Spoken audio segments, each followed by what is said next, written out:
As the summer approaches, there's much discussion to be had about what the Man United hierarchy should do to guide the team into a new chapter. So, as we're back in the studio, Ryon Scott Douglas is back at his beloved demo screen, and we're going to open up some big debate topics and try to put the world right in Manchester.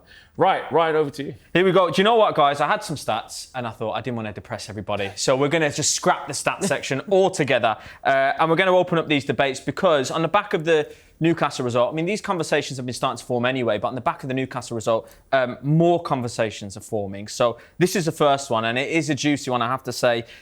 Was David De Gea underappreciated by the end of his Old Trafford tenure?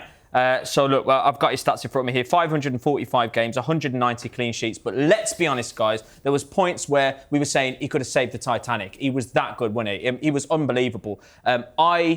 I mean, I hear shouts sometimes that he's one of the best keepers we've had. And I hear them shouts because you think about the defence that was in front of him and where we would have been without him and how he was potentially disgraced when he left as well. So, look, Crookie, I'm going to throw over to you here. Did we underappreciate David De Gea? I think potentially at the end. You know, I think a lot of fans had forgotten all those Player of the Year awards. It's never a great sign for any football club if your goalkeeper is your best player because it means he's having to do too much work. But I've got to say, by the end, I was one of those who was advocating for a change. I think his form had tailed off. I think he was in need of a fresh challenge. He certainly wasn't justifying the huge wages that he was on. I didn't agree with the way the football club handled his departure. I think it was Erik ten Hag who at the last minute took the contract offer off the table. It meant he never got a chance to say a proper Old Trafford farewell, and I thought that was unfair. But both things can be right. You can say that actually it was time to move on from David De Gea, but that Andre Onana wasn't a suitable replacement. I remember speaking to someone very senior at another Premier League club when Onana was signed. I didn't know a great deal about him. I'd seen him play in the Champions League final for Inter Milan, had a good game that night. And I asked this guy, is this going to be a good move for United? He said, you know what? He's had a really good season at Inter, but if you look at his body of work before that, I'm not convinced. He makes too many errors. And I think probably that's been proved right now. So yes, it was right to get rid of De Gea.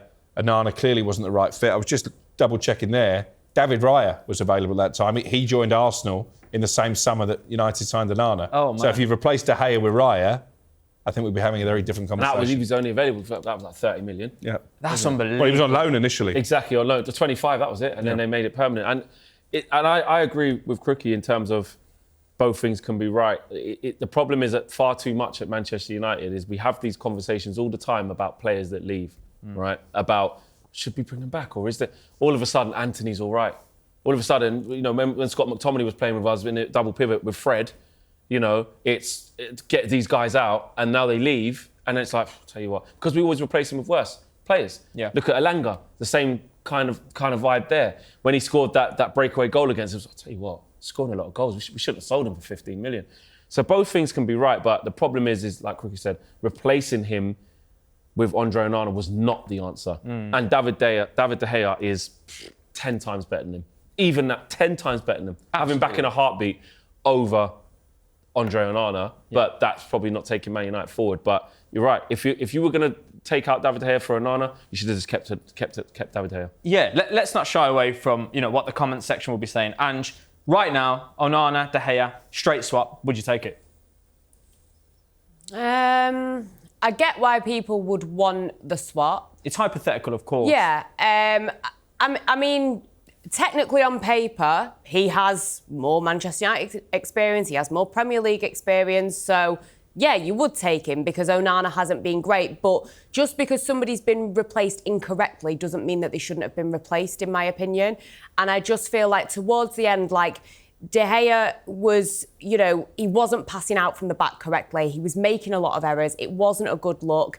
I understand the Onana situation. Maybe we'll get more into it when we're talking about the Lyon game. But I understand the stats aren't great. When it comes to his save percentages, it's not good. There are certain stats where he seems to be better regarding his, clean sheets with the Premier League and stuff. But, there's a lot of not great goalkeepers, let's be honest.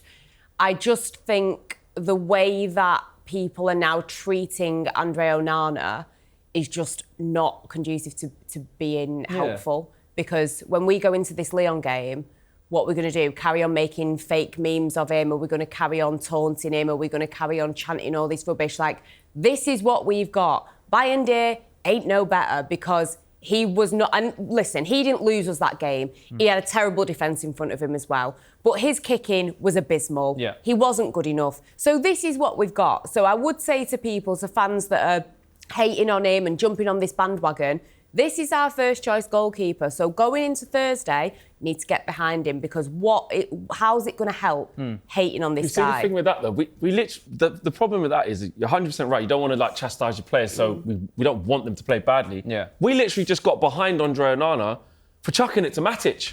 We just got behind something that he created. When you look on social media, a lot of people were actually going with Matic, but that whole thing was orchestrated by a journalist stirring the pot. Yeah. Because had Matic have read that full quote, Andre Onana, in my opinion, did absolutely nothing wrong. He's coming out of I'm talking about before the game, of course. Yeah. So when he comes out of that Manchester derby, it was the most boring game. We've all spoken about it. He's trying to be a little bit positive. Yeah. Also, I know that in Cameroon that they do speak English and they do speak French. I don't think English is his first language. So you're being asked a question. He said way better. It's one word that everyone has now decided to jump on. Matic, probably mates with David De Gea, probably wants to have a little bit of a pop. Kind of interesting that him and Ruben Amorim did play together, but I just think the way that the whole thing was taken was a waste of everybody's time. But you know the error that ridiculous. Onana made? I think you're right, because I spoke to him after the Manchester derby. He made similar comments to me. I didn't see them as antagonistic. I think actually Matic has been very clever, because he's used it to create a siege mentality, whip up a bit of a storm against Onana. Which happened It's at Lyon. actually a masterclass, by the way. However, he shouldn't have fired back with a tweet. I agree. And this is the thing. If you're going to start talking like that and you're going to start getting involved, then you have to perform on the pitch. And it was written, I think we all knew, had Matic have been on the pitch, he'd have scored. Do you know what I mean? It was one of those moments where you just knew it was written. So what I would say is, the initial thing that he said is, there's nothing wrong with it. Matic responds, the journalist stirring the pot, etc. Like you say, he knows what he's doing. I think that Onana was probably ill-advised, or if he wasn't advised at all. He also had another personal situation where his wife had been through an extremely traumatic situation, not even a couple of weeks before that. And, he's maybe not responded the right way. But I think as Man United fans, and there were a lot of fans on Twitter that were going after him. I was reading the comments saying, how can you go against Matic? Like, he's better than you were at Old Trafford and all that stuff. So I just think people need to get behind him. I think the whole thing is just very unfortunate. But there's definitely worse goalkeepers in Man United's history. Do you know what I'm going to do? I'm just going to... sounds like you've jumped to his defence there, look, which is fine, and I completely agree with you. I'm going to piggyback on something that you've said there. Onana's made, horrendous mistakes. Of course, we know that. Bayanda comes in. He makes mistakes as well, okay, in that Newcastle game. You can put it down to whether, game time or what have you.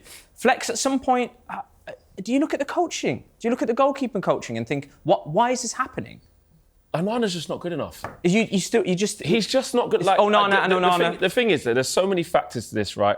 Apart from, if we just stick on the main thing that we just all will agree with, he ain't good enough. No. Last season, we single-handedly finished bottom of the Champions League group because Andre Onana kept throwing the ball in the back of the net. He did. Yeah. High-profile errors. Yeah. This season, Brighton, Jorginho Rutta, Forest at home, shot in the middle of the goal, Gibbs White. Yeah.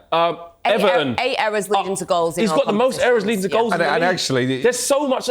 Forest, the first game of last season, falls backwards and they put him in an F1 car. That was unreal. But that was unreal, by the way. How many... But even this picture he used for the social media post, he's obviously boasting about winning the FA Cup. Yeah. He chucked in City's goal in the Cup final. The reason that game in the last 10 minutes we were nailed by it, which should have been an average 2-0 win, was because he threw Doku's ball into the net. I know. So all of this stuff that he's saying... The reason why it was so difficult to back him in that moment, the real reason, I don't agree with fully going against your player before the game, but if we're being honest, the real reason we couldn't have a siege mentality to get behind Onana is because we knew that performance that he did was very capable. You can't be talking that talk. He comes out before the game, walking up to the ultras with wired headphones in. I know. Looking at them, taunting them. He's putting a target on his back when he can't respond to the pressure. And then you don't deliver. No, and just his body of work. Had he have delivered, it would have been... Exactly, could have shut everyone up. But it's a big if, though, isn't it? Exactly. And the body of work since he's been here has just been too bad. There's been not like you passed it out from the back because the manager's asking. I'm talking about goalkeeping fundamentals. Yeah. Can't dive, can't save the ball, flappy wrist, or wrist too hard so it's bouncing straight back into danger. Not good enough. Fair enough. Look, I can only agree with what you're saying there. So I've got to be one word and one word only. Which keeper starts on Thursday? We're going to start with you, Ange. Bayindir, Onana, or maybe a third option that I've seen Flex talk about. Onana. Onana, Crookie? Yeah, I think it'll be Onana. Flex? I want Tom Heaton, but it will be Onana. Onana. Okay, right. So that's wow. We got stuck into that one. Fair enough. And that's These are the big first debates. topic. Yeah, big debate, big topic.